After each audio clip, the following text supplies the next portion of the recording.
would be recorded from a hotel in Florida as I'm trying to hold a little USB wire into the microphone. It's this still can't. This says it's working. Why isn't it working? What is happening? I'm just going to redo. I'm going to back out. Hold on. Here we go.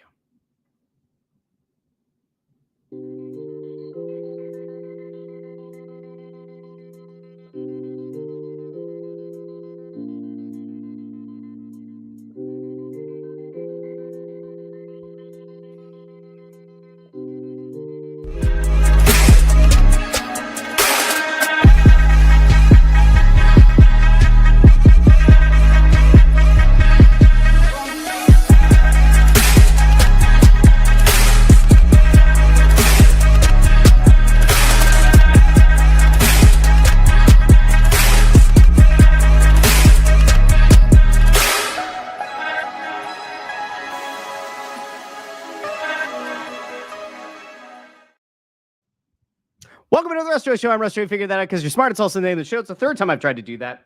My hand is already cramping. My pinky is already cramping. Welcome into episode 100. It wouldn't be episode 100 if there weren't hilarity and absolute nonsense and tech issues. And here we are in beautiful Fort Lauderdale, Florida. I am not that far off from having to go meet some coworkers for a drink before we go out to a nice dinner, a very nice dinner. It's been a day full of meetings. And I knew for a fact last week, there was a very good chance the Flyers would name a head coach. If you've been following this show, if you've been following Snow the Goalie, even going back to last week, you'll know that Ant and I talked on my back patio, and we were very confident that there could be a new Flyers coach by the end of this week. And guess what? It happened. Now, I dove into a lot of thoughts on Rick Tocchet on Tuesday's show. The point of today's show isn't to go back. It's not to rehash everything I said on Tuesday. You are more than welcome and more than able to find that episode and a clip about Rick Tocchet on the channel over on YouTube on the Russ Joy Show YouTube channel. You can, of course, listen to it in the podcast feed on Apple Podcasts, Spotify, and Pandora, Amazon Music, wherever you get your podcasts. Like, you know where to go for all of that fun stuff. But today's show, the 100th episode, episode number 100, recorded live from Fort Lauderdale, Florida on spotty Wi-Fi with a microphone where I have to hold the wire in like this. I will never again travel without my XLR setup. This is my own damn fault. I should have known better.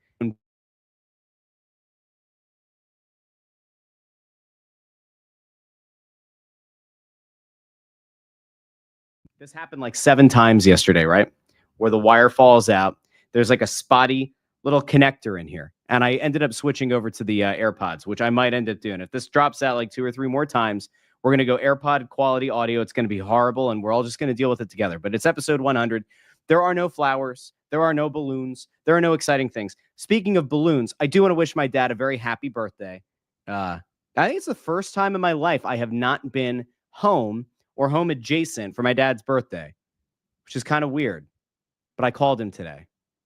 And then my mom forgot that they drove me to the airport. Well, I drove myself, but they got me to the airport this week. My wife had work. My kids can't drive me to the airport. So an Uber, very expensive, not worth it. So all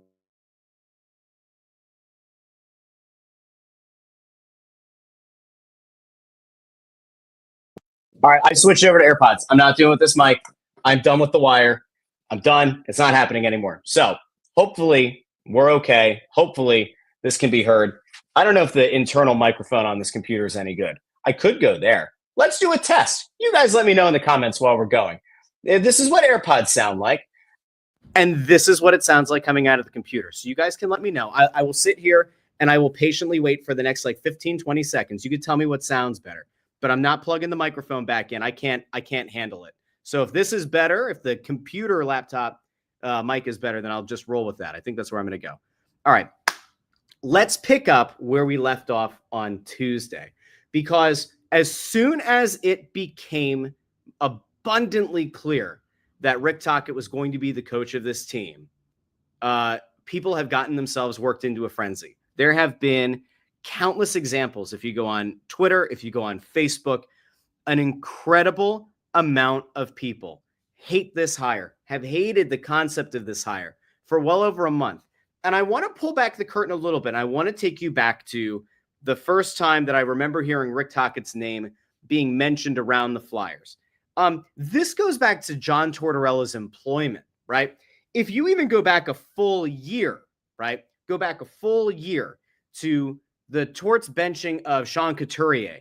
At that point, there were names being bantied about. There was the idea that what if Torts doesn't finish out the season or doesn't finish out his contract, and instead he becomes kind of a lame duck for a year? Could the Flyers do that? Would they do that? Would Comcast like the idea of having to pay a Torts salary? Who could they bring in? And you'll remember that Craig Berube hit the coaching market. I'm going to move this. That lighting is driving me nuts. So anyway, last year, Berube became available, and there was the thought that Berube had connections to this organization, had obviously been the head coach of this team before, kind of got a little bit of a raw deal, has gone on to coach in other places, won a cup, like a very good coach. He's up there in Toronto. Fair chance that they have a nice little run in them. And I hope they do, because I'll be in Toronto during when the Stanley Cup final would be happening. So that'd be kind of nice. I have not watched any playoffs for the last couple of days while I've been in Florida. So, we'll see. But last year, the thought was there was always the chance that Berube would end up back here with the Flyers. And it didn't happen. Large part of that was thought that maybe the amount of money that the Flyers were paying to Torts, they just couldn't justify going out and bringing another guy in to be the coach. Okay. So that was last year. This year, there had been conversations and there had been a growing belief that maybe Torts was going to go up into the front office as an advisor. And the name Mike Sullivan was floated. We knew about that. The name Rick Tocchet has been around. Now, it doesn't mean that the Flyers had some grand plan to oust Torts at the start of the 2024-2025 season and bring in Rick Tocchet, who's got a really strong connection to this organization and especially to Keith Jones. So I don't want that to get misconstrued. There wasn't some grand plan at the start of the year that, by the summer of 25, Rick Tocchet was going to be the coach. But I think they have always kind of had this idea that if things were to go sideways here, if things were to go sideways with Tocchet in Vancouver, that there could be some business to be done here and that he could end up here. Okay. A lot of people don't like the hire. Why don't a lot of people like the hire? Depending on how you and who you follow, there's a belief that Tocchet's system is boring. There is a belief out there that Tocchet's system is a dump and chase. I'm not here to break down the X's and O's of Tocchet's system. We'll get into that at some point later this week or early next week on Snow the Goalie, and I'll let Bundy run lead on it. There is a belief out there that this is a mistake of a hire because it just proves that the Flyers are the old boys club. It's in the minds of some fans, it is further proof that the new era of orange is the old era of orange, just with a new coat of paint. And so I did a little bit of thinking about this over the last week or so, because last week I was essentially told it's going to be Tocchet. There was a very brief window where there was a thought that he might have flirted with going back to TV. And you saw him end up on TNT's studio show. And then I think it was Friedman might have been the one who put it out. Friedman and Drager, I think, had different info going over the last week or so, but that he might want to go back to TV, which to me was a leverage play. We know that Boston was interested. We know that the Flyers were interested at some point. Pittsburgh was interested. Seattle was interested. It always felt like Tocchet was going to want to come back out east if he was going to be a coach. So I never thought that Seattle was a real option. He won 2 Stanley Cups as an assistant coach with Pittsburgh in 2016 and 2017. That was possible. Strong connection here, obviously. Boston, depending on how you believe they're going to be able to turn things around and how quickly, maybe that would have been an intriguing place. People don't like the hire. Now, there are some that do, but the vast majority of the Flyers fan base that I see on both Facebook and X hates the hire. Hated it conceptually, hated it as soon as his name started popping up around Torts' firing. There were people that when the report came out, he might have gone back to TV. There were people certainly doing, victory laps. When the idea came up of him maybe going to Boston or Pittsburgh or Seattle, people were excited. I don't hate this hire, but I don't love this hire. So allow me to just kind of unpack this really quickly. I'm going to get out to the comments. This is the first time in quite a long time where the Flyers have made a hire and I've been apathetic, which is not great. Admittedly, The goal here is to get Flyers fans excited about this new era of orange, and it's supposed to kind of move the whole thing forward. And it doesn't mean that it's a bad choice. It doesn't mean that this whole thing is a waste, right? But this isn't the kind of hire that gets me, as somebody who's going to cover this team, it doesn't like get me jazzed up. Now, will Tocchet be a great source of quotes and short form content opportunities? 100%. Will Tocchet be a hell of an interview on Snow the Goalie? Indeed, he will. But is it the kind of hire that makes you go, all right, this is a transformative hire? No, I don't think so. Allow me to go back a little bit. So when I started working around covering the team in some capacity, it was the 2017-2018 season. Hackstall was here. And I think it was the first year that I was down covering the team with Anthony when we were doing like an early version of the Russ Joy Show. That was the year that Hextall got fired on the Black Friday game. We talked about Hextall maybe getting fired before Hackstall. So I've gotten to cover Hack. Scott Gordon came aboard. Gordon joined us over on Snow the Goalie.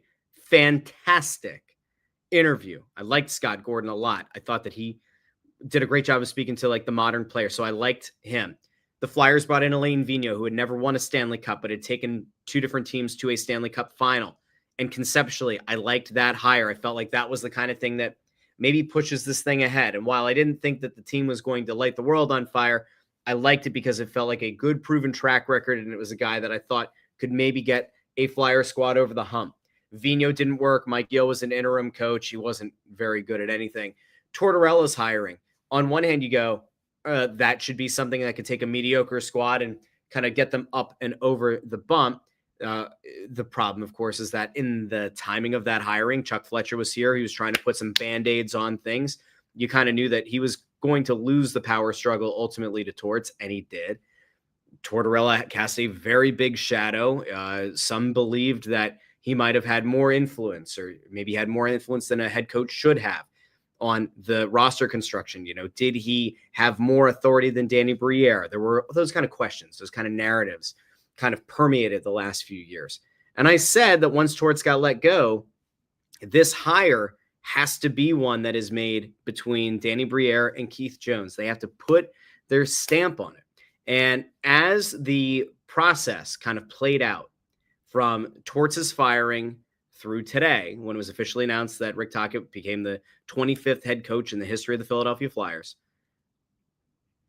there weren't names that got you excited, right? Joel Quenneville is not a name that I think would have excited this fan base, and he went to Anaheim. Mike Sullivan is not a name that got me jazzed up. There were some people who liked the idea because he won cups with Pittsburgh, but he signed elsewhere. Pat Ferschweiler was a name that came out at one point, had just won a national championship, had previous experience as an AHL or as an assistant coach in the NHL. The name Jay McKee came out, but that was more of a maybe putting his name on the radar for other potential openings as maybe an assistant or something at the NHL level. You had Tocchet's name get floated out there. Jay Woodcroft's name was out there. There wasn't a name that came up that makes you go, that guy's perfect for the rebuild.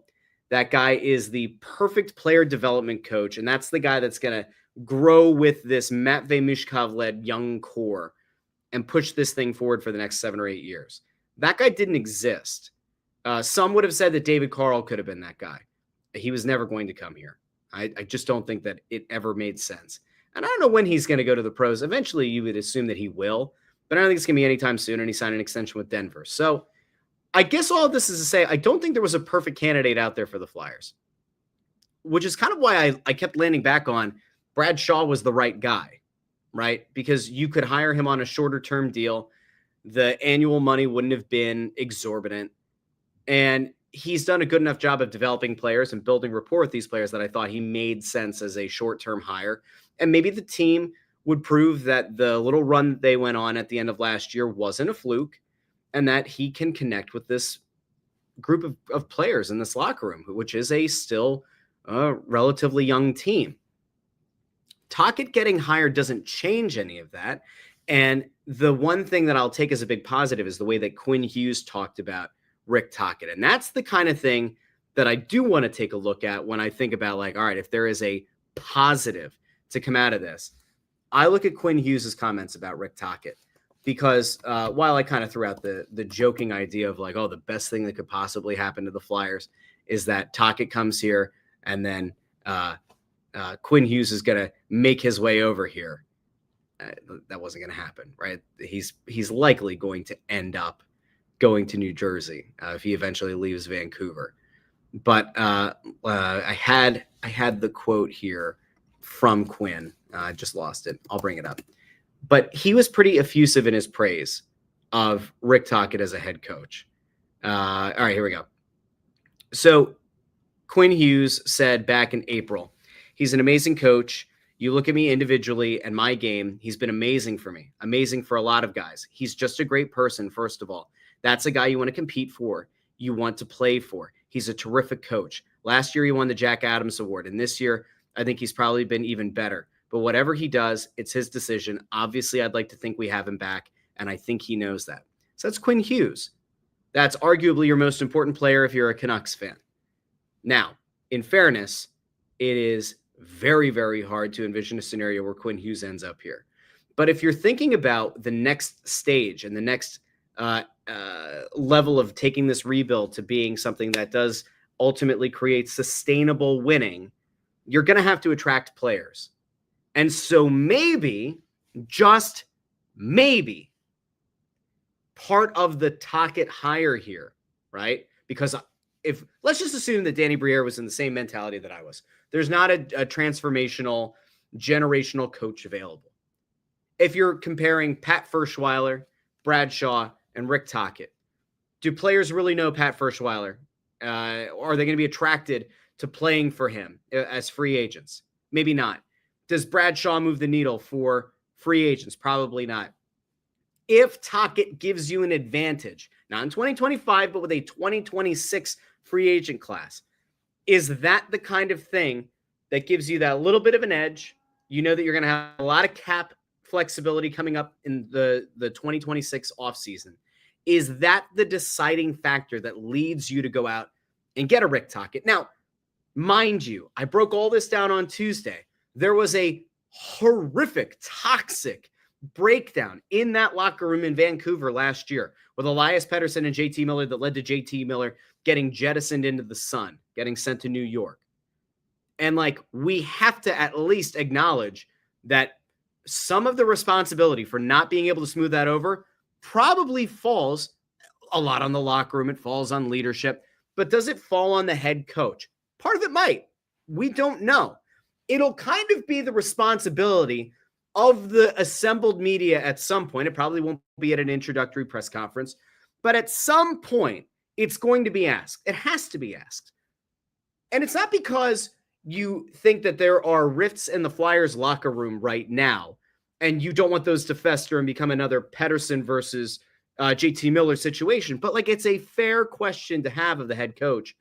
You know, there was this massive drop off in production from Pettersson last year, like enormous, right? Enormous decrease in point production.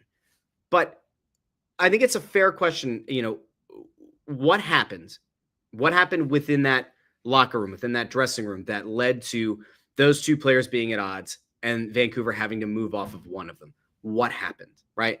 And listen, he might not ultimately give you a straight answer, but I think from the Flyer fan perspective, you probably want to know that whatever was going on there preceded Tocchet and was something that like no one was going to be able to smooth over.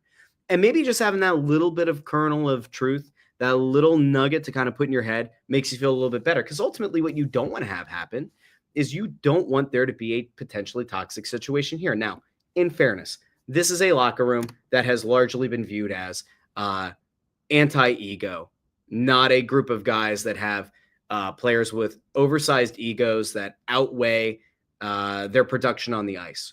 So that's a positive. It seems to be a good group of guys. So that is a positive, okay? But again, does Tocchet's hiring make me like jump out of my seat and feel like, oh yeah, this team is a cup contender in the next 2 years? No. More of what is going to happen here over the next 2 years comes down to asset management and comes down to free agency. If Danny Briere isn't able to woo a free agent in 2025 via restricted free agency or unrestricted free agency in 2026, if he can't get an impact player that way, if he can't parlay any of the first round picks this year into either draft capital for next year or a potential player that could actually help this team this year and beyond, then it's more of a failure on the front office. Right? I've been very clear about this. I think that Briere is going to get aggressive this offseason. I don't think it's going to be through free agency. I think he's going to get aggressive enough. He's going to address one of the holes in goal, probably bring in another steady defenseman, and hopefully bring in a steady center that can play like 2C minutes, right? But isn't an albatross of a contract like Kevin Hayes was when he was brought in, right? I think that Briere is going to do enough with this roster. And this Eastern Conference was such a fucking disaster last year that, like, it stands to reason the Flyers are going to compete for a playoff spot next year. And while there's a large group of people that want to see them tank for Gavin McKenna, it ain't happening. Now, if they have an unintentional tank season, if they overvalue the players they have and they are woefully off, like Chuck Fletcher was, especially in his last year, that's something entirely different. But if you're a Flyers fan right now and you're looking for some positivity, I will, I guess, hold on to the Quinn Hughes quotes, the knowledge and the belief across the league that Tocchet has forged some really strong relationships with players and that he could ultimately be somebody that can help bring a free agent to this city. Now, does that mean that in 2026 or whatever, you're going to be able to go out and get a Connor McDavid to come in because he respects Rick Tocchet? Probably not. Probably not. If you have the money to attract a player, great. Are the Flyers now going to have an edge if they wanted to go after Mitch Marner this offseason? I can't imagine that this really helps or hurts. I don't think it really changes anything. You still have to create the cap flexibility, and they don't have it. This could change the calculus if the Flyers were interested in Elias Pettersson around the trade deadline. If Pettersson and Tocchet have a bad relationship, it takes him off the table. If Pettersson and Tocchet have a strong relationship, it would almost kind of indicate that the seeds that might have been planted around the trade deadline between the Flyers and Vancouver and between Danny Briere and the GM in Vancouver, maybe that is a place that you pick up. And can Tocchet get the most out of Pettersson? Again, we have to know what led to the massive decline in his overall stats a season ago.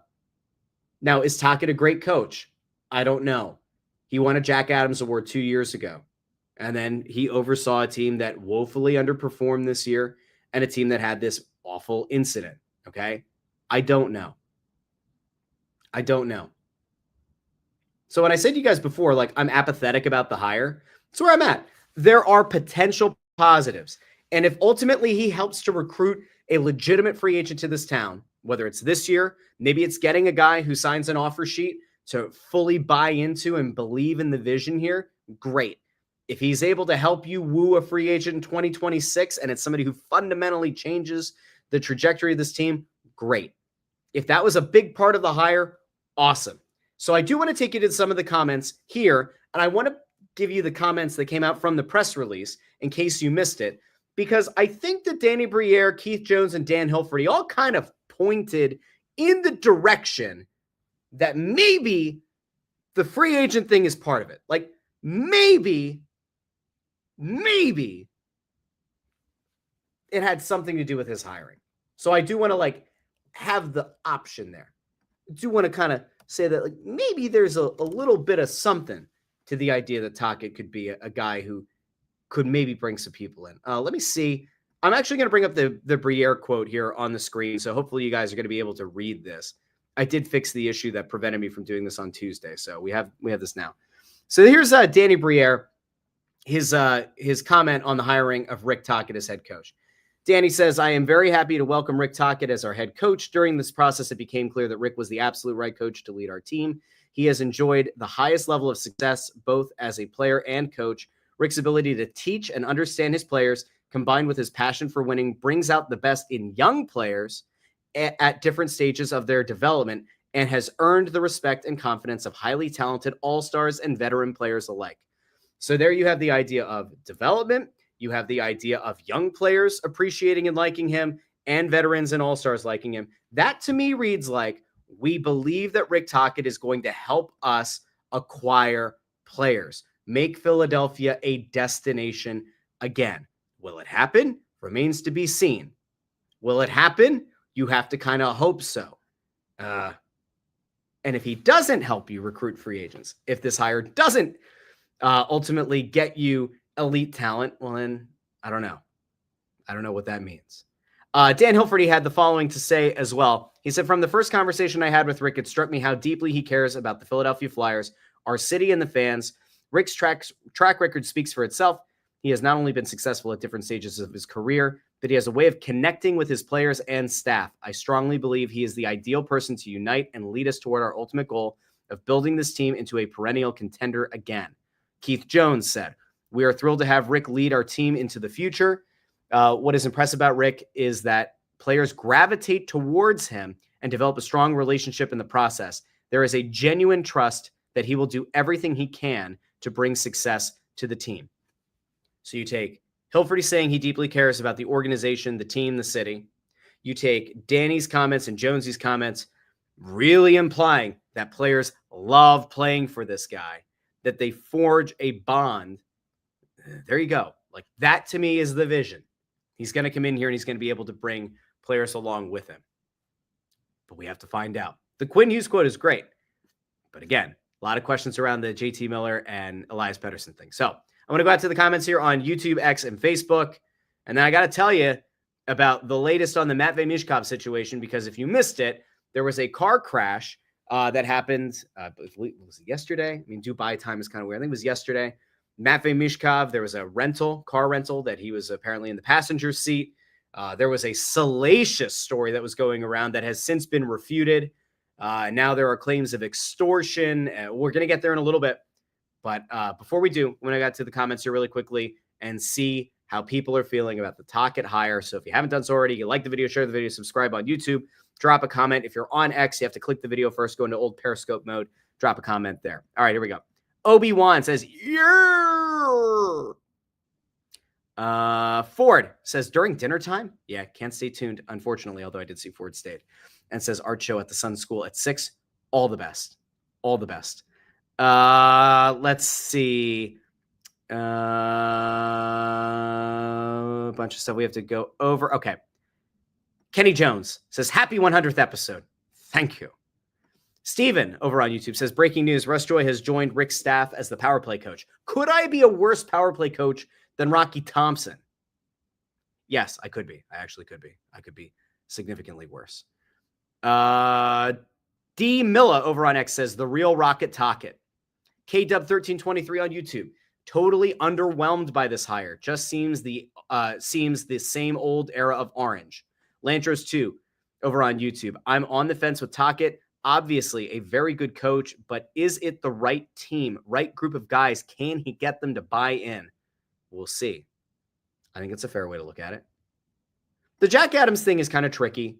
I don't think that Jack Adams proves that you are the elite of the elite, that you are the most elite coach there is, but it shouldn't be, I don't know. You shouldn't like understate how important it is. At the same time, I think it's kind of easy to overvalue how important it is. Got some birthday shout outs to my dad. Thank you. Madeline, Greg Bondarenko. Forgive my dad the good old thumbs up. How old is my dad today? Is 78 today. Ooh. Life comes at you fast. If you don't stop to take a look around, you could miss it. Ferris Bueller, Russ Joy. That's right. Okay. Let's see. B-Rad is Rad says, lower the ceiling, lower the floor with this hire? Nope. No. This raises your ceiling. It probably raises your floor a bit. The real question I have is, how much does this change what the ceiling is for this team versus if Brad Shaw had been a short-term hire as head coach? And all right, if you want to go with the idea of Jack Adams winner and being able to get the most out of his team, it probably does raise your ceiling. I think your floor is probably about the same. I think that Brad Shaw would have been a very competent head coach, and you still would have been in the mix for a playoff spot next year. Again, assuming I'm right and that Danny's going to tweak this roster the way that I expect him to. Tweak makes it sound like minor. I think he's not going to overhaul the roster, but I think he's going to make enough significant enough moves that like this team certainly finds themselves in the mix for a playoff spot. And they do so in a way that like doesn't feel like a waste of a season. So he probably raises your ceiling a decent bit. If you're going like WAR in baseball, wins above replacement, right? Tocchet probably gives you an extra 5 or 6 wins over what you would have gotten with Shaw. And again, I think Shaw probably could have gotten this team close to the playoffs again or gotten them back to the playoffs next year. So make of that what you will. Seth Pamilia over on YouTube says, I love Rick Tocchet, the player, and I love the person. Show me the data that says Rick Tocchet is a good coach. Here's your downside. And this has been something I've harped on. It's the one thing that was my big hesitation. He only has 1 playoff series win in about 9 seasons as a head coach. He's only been to the playoffs twice as a head coach. One was that 2019-2020 weird season that I think ended up going into the bubble, right? And then, of course, when he led Vancouver to the top record in the division in 109 points that season. So it's been twice that he's made the playoffs as a coach. It's not exactly ideal. You do have to remember that there was a solid enough stretch in there where he was the head coach of Arizona, and God help anybody who ever had to coach in Arizona. Andrew Fawcett, kind of with the apathetic idea here. I don't hate it, but I'm not super excited about it either. Let's see. CMZ loves the hire, though, says, Talk, baby. Guy's a bulldog. I think that people are going to like Tocchet when he's here. I think that, like, the weird fanaticism that I thought was just very odd from, like, how people became towards fanboys where he could do no wrong. I don't think you're going to have quite that with Tocchet, but I do think that you're going to get the fan base will get behind him. I think that for as many people are against the hire right now, he's going to change their mentality, change the perception, and that by this time next year, you'll probably be talking about Rick Tocchet, who took a team that was 4th in the draft lottery, drafted 6th overall, and turned them into a playoff team. And they had a really competitive first-round playoff loss. But Matvei Michkov improved, and that you saw enough players kind of take that next step. That's what I think the goal should be for next year. Make the playoffs, be competitive in that first-round series. Let's see if you can get 4, maybe 5 of the younger players on the team to take another step. If by this time next year you feel like Owen Tippett has taken an actual step forward, Tyson Forster has taken an actual step forward, Michkov continues very important growth trajectory. You see a Cam York, if he's here, which I don't know, he might not be, but a Cam York take another step. A Jamie Drysdale season that kind of follows what the last month or so of the season was for him this year and kind of become that, PP1 quarterback. If you see that, you start feeling a little bit better about things. And even if you do lose in the first round next year, if all those guys take a step forward and they don't totally like shrivel up into nothing, like the carriage doesn't turn back into a pumpkin with those guys in the postseason, you're probably feeling better about the hire a year from now. Raymond Supper over on YouTube says, I revisited the Lightning's 2010 season, the last under Tocchet. A 20-year-old Stamkos scored 50 goals. 19-year-old Hedman played 21 minutes and was -3. Why didn't they make the playoffs? Went through 7 goalies. And that is the key, and that is why I think Briere is probably going to make their number 1 offseason priority, that other goalie spot. Kolosov apparently is back in Belarus.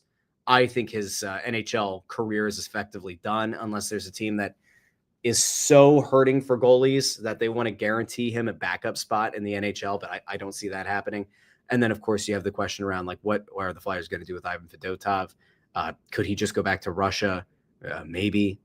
I don't think that there are going to be teams that are going to, like, fall over themselves to trade for him with that contract. Do the Flyers eat some of the money just to give him an opportunity elsewhere because they don't believe it's here? Maybe. But I think they're going to go get another goalie. B-Rad is Rad says, I support the brass, knows what they are doing with this hire. It's not a bad hire. Apathetic has like a negative connotation. So like maybe I need to like change the way that I'm expressing it. It's not like I go, fuck it. Like whatever. It's not that. I'm just not super high about the hire and I'm not super low. I'm just like, all right. I'm in like one of those spots where like with Tocchet, I say like, all right, it's like a prove it thing, right? I don't think he's a bad coach. He wanted Jack Adams. I don't think he's a great coach. He wanted Jack Adams.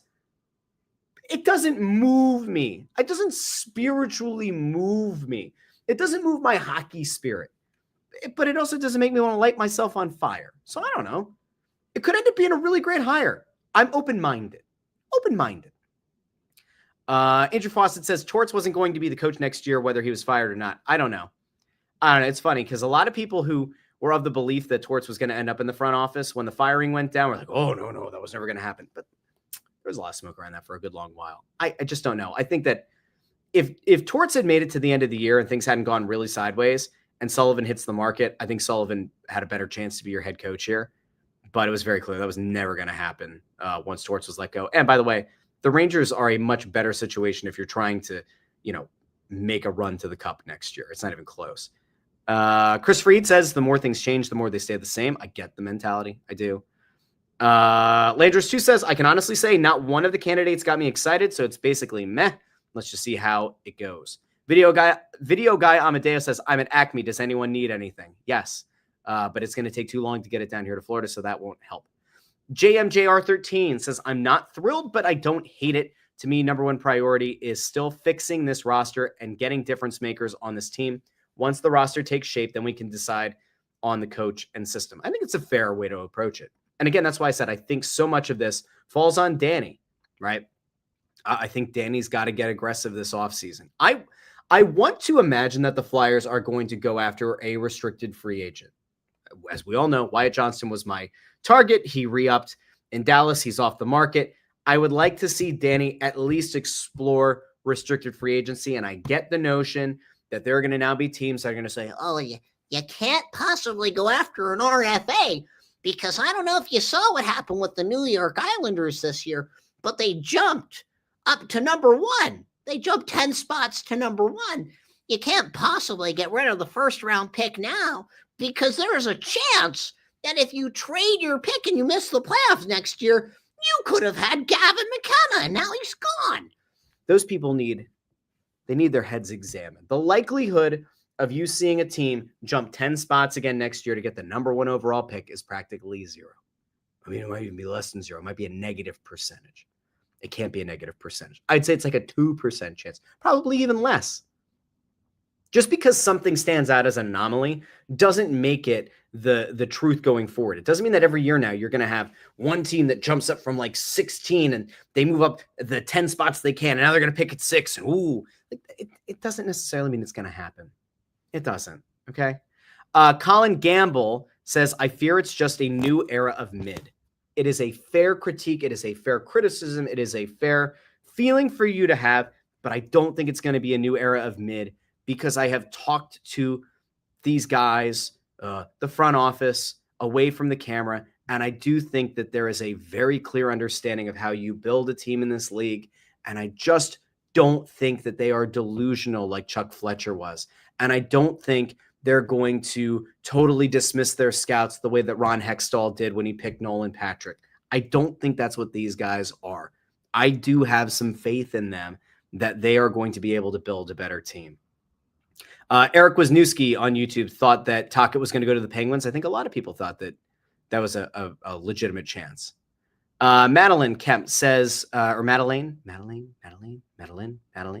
says, I'm indifferent about the hire. I'm waiting to see how he does with the Flyers before I form an opinion. Totally fair. Although, how dare you have a fair and rational approach to this, wanting to see how it looks before you just decide it's a terrible hire and the worst thing that's ever happened to the Flyers. How dare you? I'm kidding. Zilla092. Well, the hate to everyone. Let's see. K-Dub says nothing exciting about the hire. Dersh says, awesome, we found the next guy before the guy. Andrew Fawcett asks, will he answer Ant's questions? He will. I fully expect that we'll have Tocchet not that long from now on Snow the Goalie. I'd fully expect that to be something that's going to happen. Greg Monterrego says, I hope he won't make fun of the silly podcast. He won't. Ford says that awkward first interview with Russ and Rick, 610-632. That'll be totally fine. I would honestly hope that a guy like Tocchet, who spent, what was it, a year, 2 years on TV critiquing what was happening in the league, would respect the fact that somebody might not totally be in love with or like head over heels with a hire without having anything critical to say. That would almost seem like a hypocritical stance to take, so I think it'll be fine. Let's see. Andrew Fawcett says, need to come up with some shirt ideas. Speaking of shirts, Ross. Oh, shit. Andrew, I do have it. I have it ready. It's been sitting on my piano bench. Let's see. K-Dub says Bundy's probably over the moon with the hire. Bundy did go on Twitter, said something very positive about it. So there you go. Zach Anderson, who I haven't seen here before. Zach, thanks for finding the show. Like the video, share the video, subscribe. Says, Russ, on a scale of 1 to you going bald, how angry are you? Oh, not because I have a 5 head or a 6 head, just like ripping my hair out. How angry am I? I'm not angry. Angry, I don't even think is like a fair way to look at it.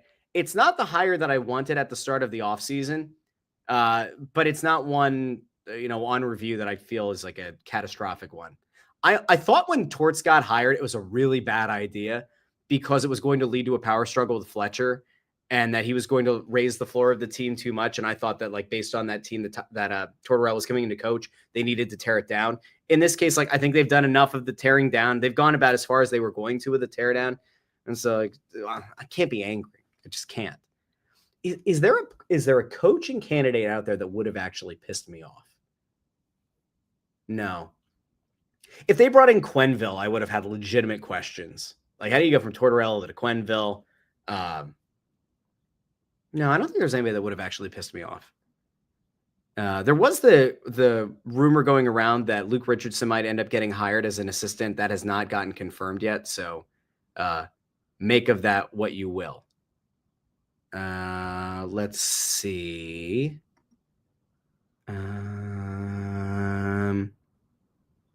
Dersh says, Shaw can't get credit for the end of the season. Those were spite wins for their former coach. I disagree. I think that Shaw actually did get those guys believing in each other. It went far enough beyond the new coach bump of like 2 to 3 games that I think that there was some actual like good hockey coaching behind it. I think Shaw's a good coach. I saw Kevin Kurtz put out that no decision has been made on whether or not Tocchet is going to have Shaw on his staff and that they're expecting to have a resolution there in the next few days. So we'll see. Sutliff says, I think Tocchet is an excellent stopgap coach until the Flyers are ready to be a cup contender. If he wins a playoff series or 2, he would be a successful hire. I haven't really thought of it as like the stopgap thing. You think about it, he's 61. I don't know. Stopgap seems a little bit tricky, but okay. Let's see. Andrew Fawcett says, I think he left Vancouver because they traded the wrong player in JT Miller and kept Pettersson. Like I said, the Pettersson thing is weird. I think that the Flyers were interested in Pettersson. I think that even around the deadline, they did a little bit of poking around to see if Pettersson was around and available. And if he and Tocchet don't have a good relationship, you can pretty much call that one dead. Although it feels like the Flyers fandom as a whole didn't exactly seem jazzed up by going out and getting Pettersson, even though he would have been a 1C on this team. Let's see. Zach Anderson talking about the Pettersson. JT Miller says, not even a question about like asking what happened. Just, do you think you could have done more to smooth it over? I think that one's fair. I do. Dersh says, Russ isn't yelling. I don't like the presentation. I'm not going to yell in a hotel. Can you imagine?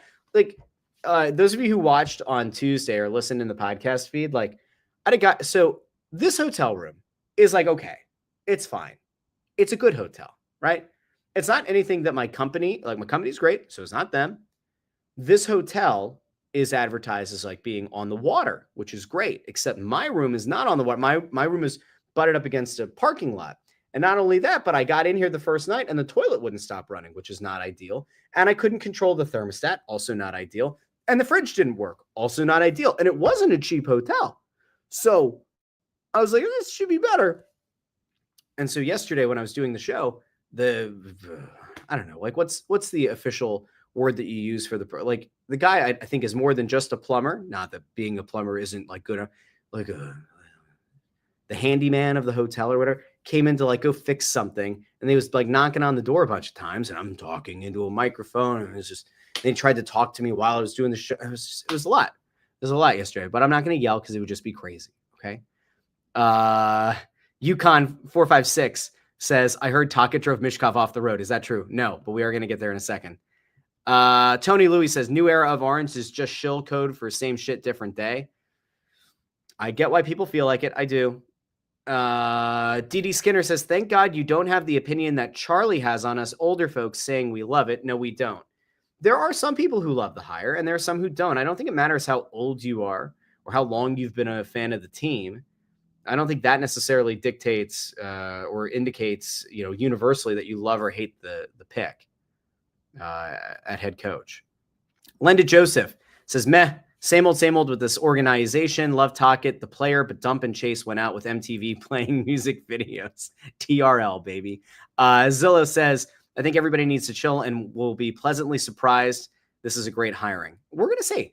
We're going to see it this year. I think it's going to go okay. I really do. But we'll see. I don't know. Phantom 67 says, this is how I feel about the hiring. Fire Rick Tocchet. How long is it going to take into the season for people to start saying, fire Tocchet, bring in another coach? Will it happen on opening night? We'll find out. Rick Warren says, offer sheet Hughes too. He likes playing for Tocchet and he's next door to Jersey. He's a free agent in 2027, I think. Like, he's still a while away. Now, would I back up the Brinks truck with assets and approach Vancouver about Quinn Hughes? I would, as long as he signs an extension. Obviously, most people think that he's going to end up in New Jersey when his contract is up with Vancouver and go play with his brothers. Entirely possible. Him over on YouTube says, the Flyers are in no spot to add pieces right now. They need to tank for these next 2 seasons at least. Just go through while Michkov is young and then add pieces around him. That will never happen. They will not tank another season, even though Gavin McKenna looks like the next generational prospect. It will not happen. And if you set your expectations that they're going to tank, you will be very disappointed. Ryan Reese over on YouTube says, Tocchet hire will be fine for year 1. I agree. Totally agree. Jared over on X with a rational take. Not the coach I wanted, but willing to give him a chance. How dare you? How dare you have rational thought, Jared?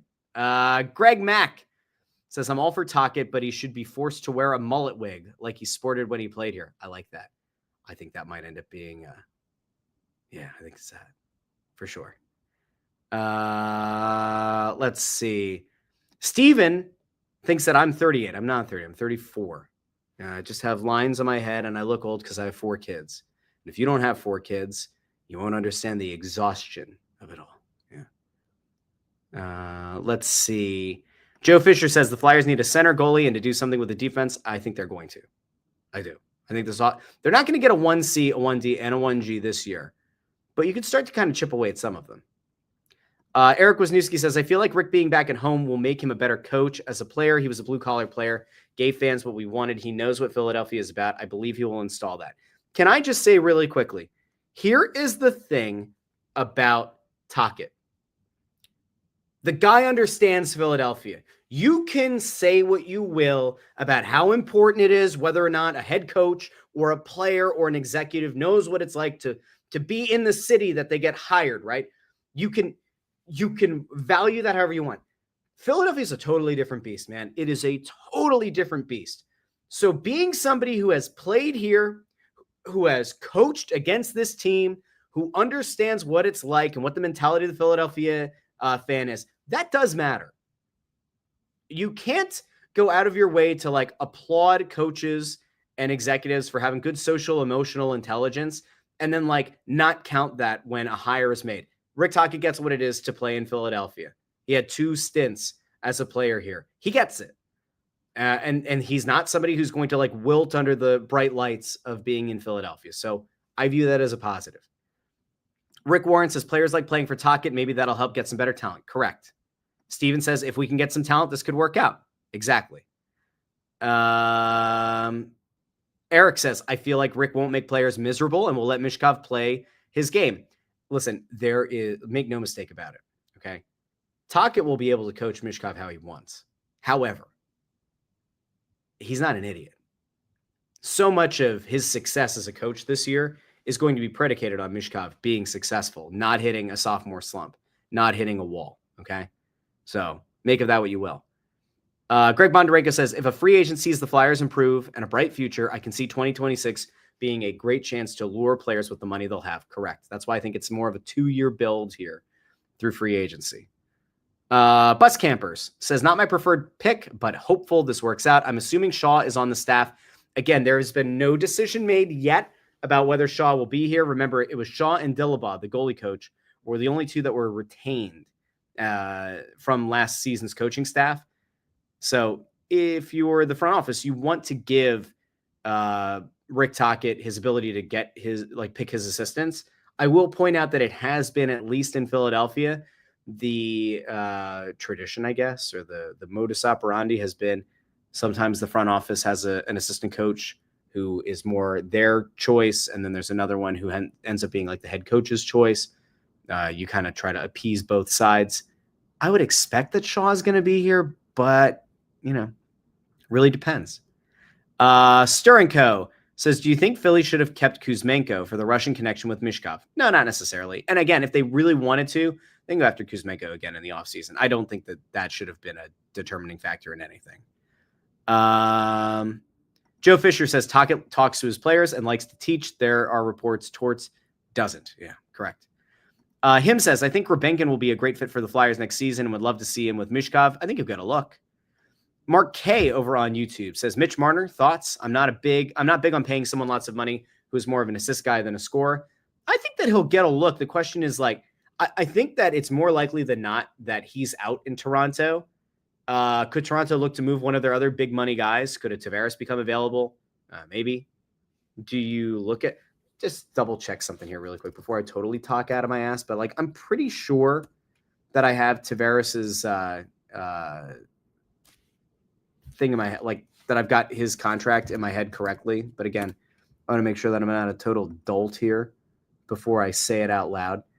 Like, there is a thought that maybe Toronto does make it a priority to re-sign Marner, but, like, you are paying only a few guys a ton of money. And so at some point something has to give, and you are going to have to make a call on which guy you can ultimately bring back. I don't know why this isn't working. I'll find it.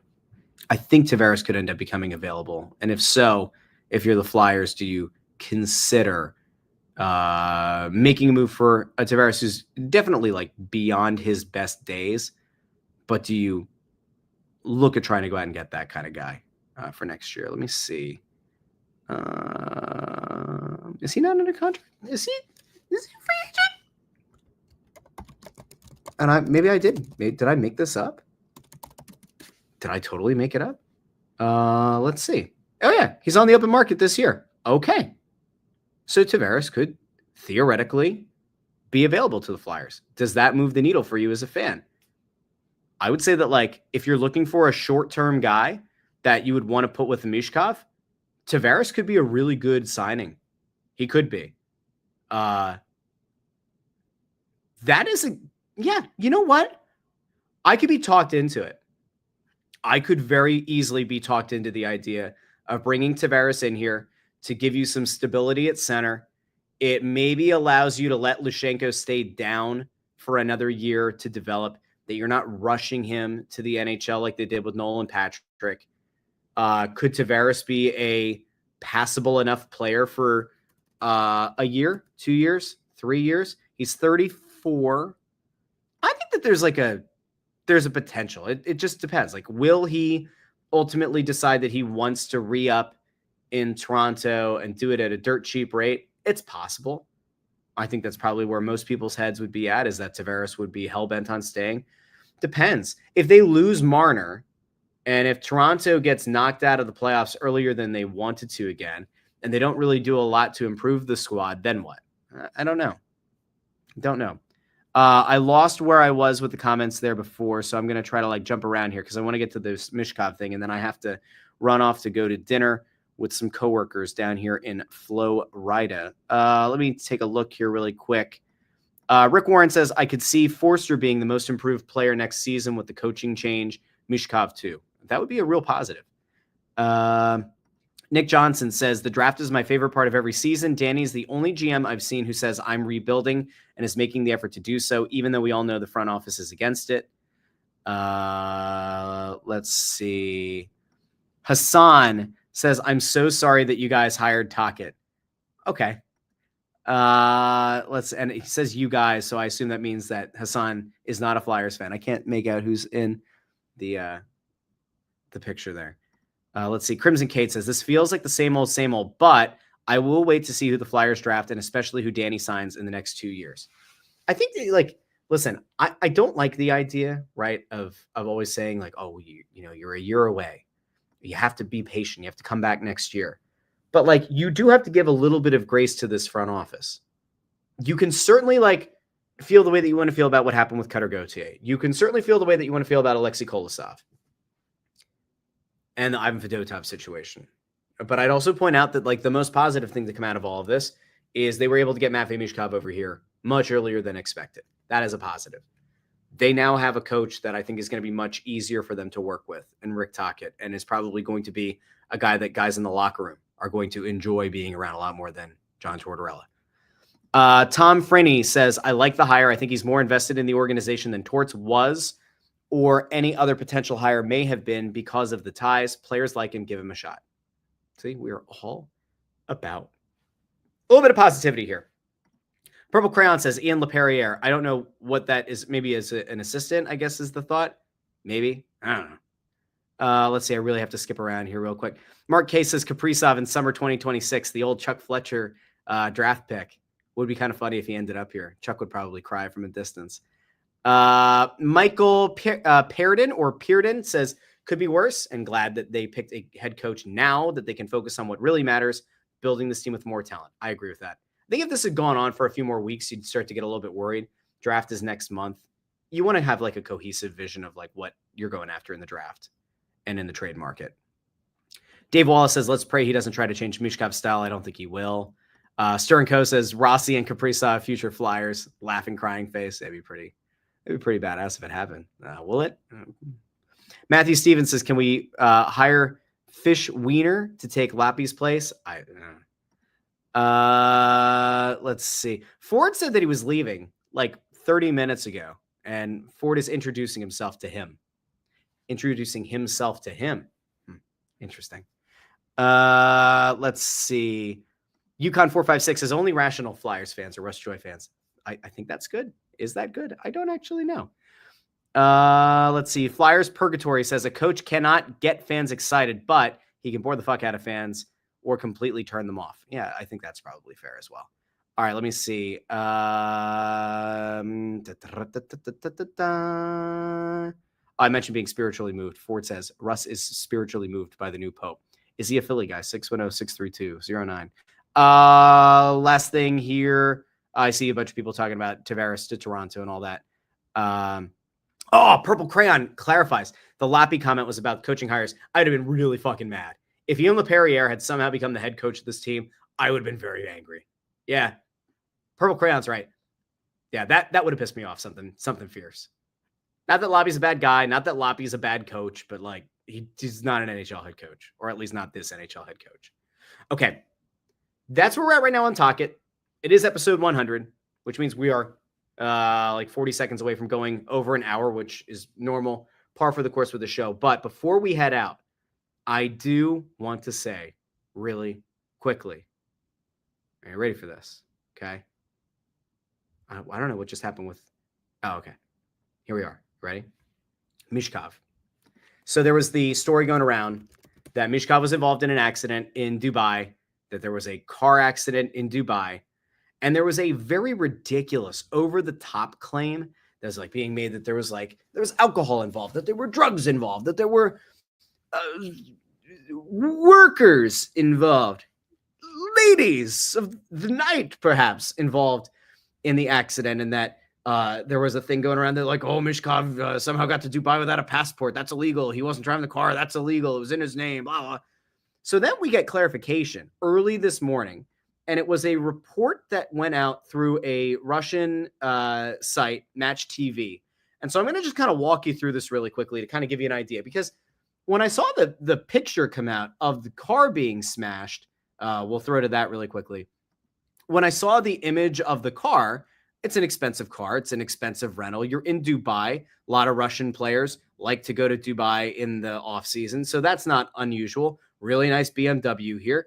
Passenger side, dented up. Now the real concern was here. I'll see if I don't think I'm able. Can I zoom? Let me see if I can zoom here real quick. Let's see. There we go. So this is the concerning part if you were a Flyers fan, right? Like if you looked at this and when the word came out that Michkov was in the passenger seat, what you see here is a smashed windshield and a deployed airbag. But then it came out that Michkov was not injured. So the idea is that the impact of the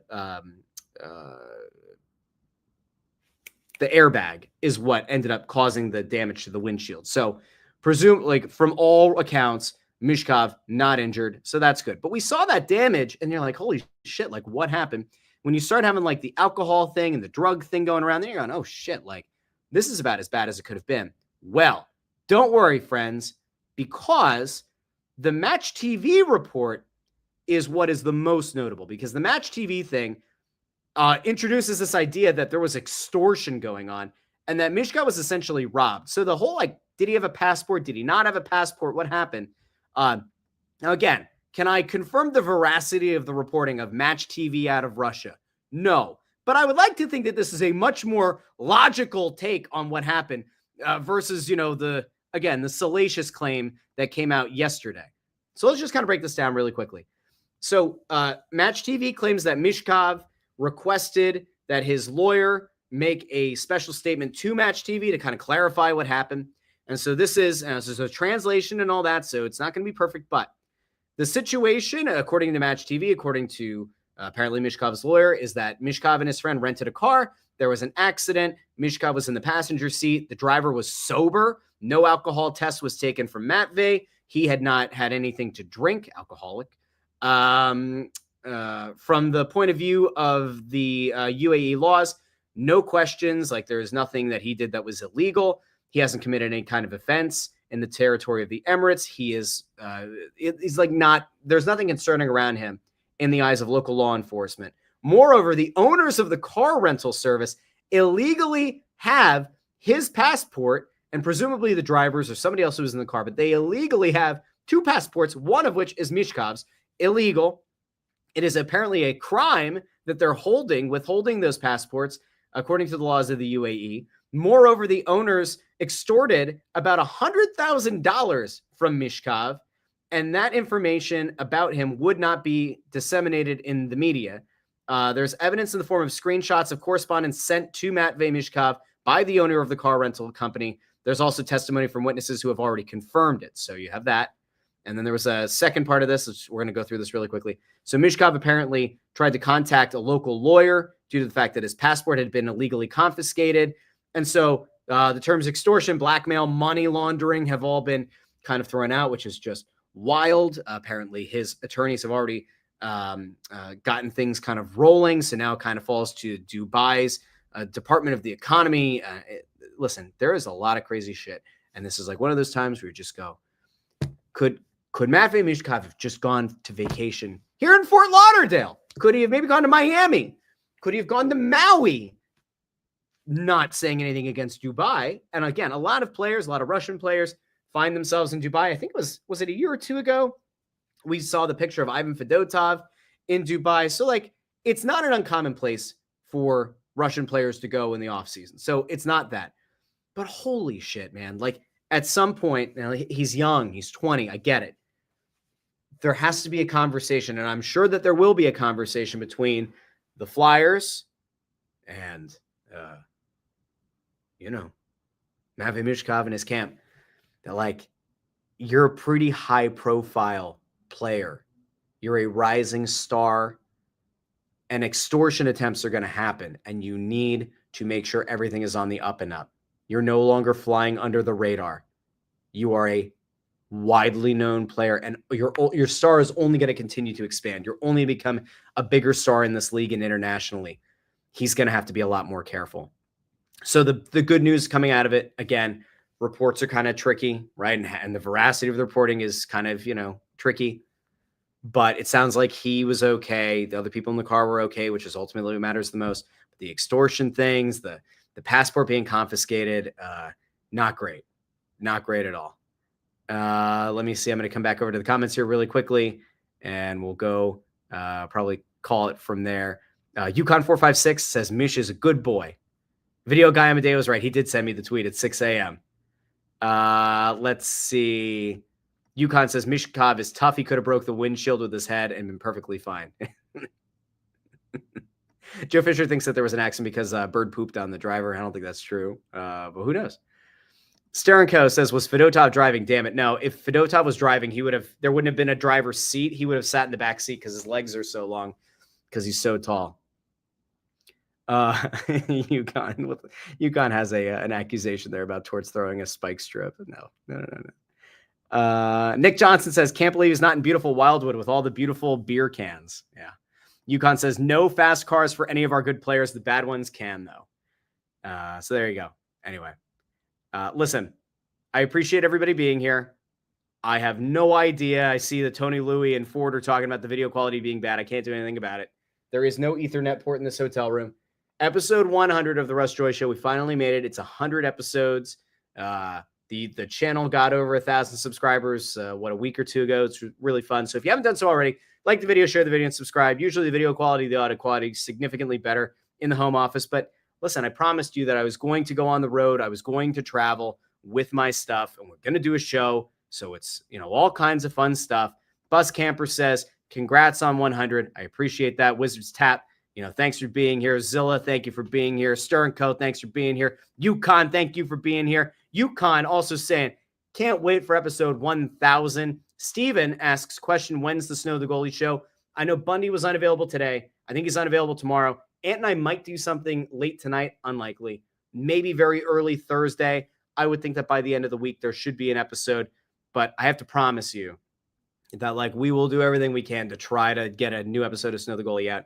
The beauty of doing this show is I only have to work with my own schedule. So we got this one up and we're going to keep going. So K-Dub says, Russ is 100. Damn, nice work. If only. Actually, no, not if only. Again, happy birthday to my dad. He's not watching, but just in case he is, happy birthday, Dad. I will talk to all of you on, Landry says, have a nice dinner, Russ. Steak. Oh yeah. We're going to apparently the best steakhouse in these parts of Florida. So I'm looking forward to it. I will report back on Friday. So just to recap, dropped an episode yesterday. A little bit more Sixers focused, right, on the lottery. Some thoughts about Tocchet. Today's show, Tocchet, Michkov. Friday show, no idea. I might do it from the hotel room early. I might do it from the Fort Lauderdale airport. I might do it Friday night from the comfy confines of my home office. But there will be a show on Friday, come hell or high water. And from what I've learned, apparently it's been raining up where many of you are. So it could be high water. I have no idea. But anyway, I will be back on Friday here on the Russ Joy Show. In the meantime, do me a favor, like the video, share the video, subscribe to the Russ Joy Show on YouTube. And if you like podcast feed, you can go over Apple Podcasts, Spotify, Pandora, Amazon Music, wherever you get your podcasts. I will be back on Friday. Until then, this has been the Russ Joy Show, and I've been Russ Joy, but you knew that already because you're smart, and that's also the name of the show. Talk to all of you Friday from either here in sunny Fort Lauderdale or back up in rainy Philadelphia here on the Russ Joy Show. Rick Tocchet is your new head coach. Matvei Michkov, he's okay. Talk to all of you soon.